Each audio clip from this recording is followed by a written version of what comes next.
Maduro, president of Venezuela, has responded to Trump, who has sent warships along Venezuela's coast.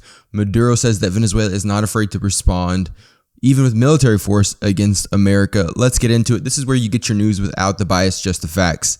Why is Venezuela even important? Why does it matter what Venezuela does in terms of with the United States? Here you have Venezuela right here in South America. On its coast, you can see that it kind of borders one of America's territories of Puerto Rico.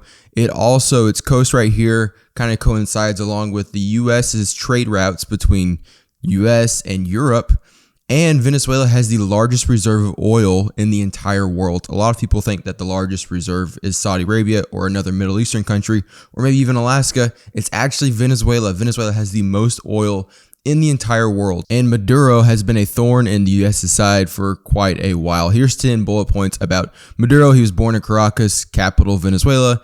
He was active in trade unions and in Chavez's social movement in the 1990s. Chavez, the great, leader of Venezuela. He was served as the foreign minister in 2006 to 2013. He was named vice president by Hugo Chavez, and he was elected president in 2013. So 2013, Maduro came into office, and he expanded socialism inside of Venezuela. He controlled their courts. He consolidated the court system, the electoral system. He was widely accused of rigging elections. I have a number of friends from Venezuela, and they talk about that they feel that the elections are very unfair.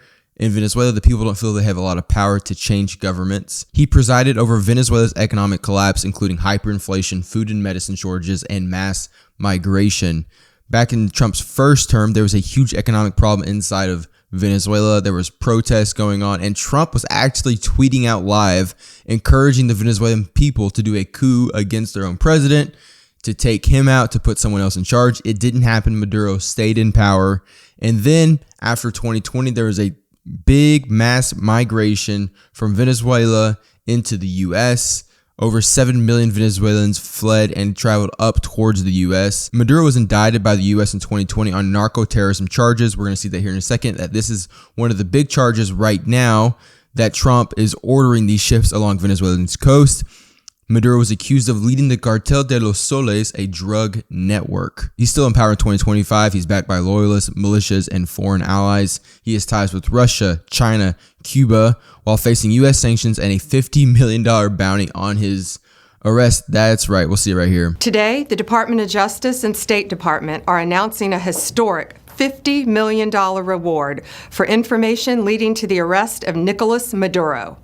Maduro uses foreign terrorist organizations like TDA, Sinaloa, and Cartel of the Suns to bring deadly drugs and violence into our country. Right, so you can see that their accusation is, hey, he's using these cartels and he's pouring drugs inside the U.S. So Trump has now ordered these big ships to come alongside Venezuela's coast. The U.S. Navy now has 2 guided missile destroyers, the U.S. Gravely and the USS Jason Dunham in the Caribbean, as well as the destroyer, the USS Sampson, and the cruiser USS Lake Erie in the waters of Latin America. That military presence is set to expand. There's 3 amphibious assault ships, a force that encompasses more than 4,000 sailors and Marines. The deployment comes as President Trump has pushed for using the military to thwart cartels he blames for the flow of fentanyl and other illicit drugs into the U.S. community and for perpetuating violence in some U.S. cities. As you know, Trump has really been going hard against these cartels. And with fentanyl, originally when the tariffs happened, the tariffs were first used from Trump. Their claim was against Mexico, Canada, and China, saying, we want these tariffs to go on your countries so that you can stop the fentanyl crisis. Once you stop the fentanyl crisis, we'll take the tariffs off. Recently, Trump has even come after Mexico and said, hey, Mexico, we're going to personally send U.S. soldiers inside of your own country to take out the cartel because of the damage they're doing inside our own country. Mexico has definitely pushed back, and there's sort of a stalemate of what they're going to do right now in that situation. But now Trump is really targeting Venezuela.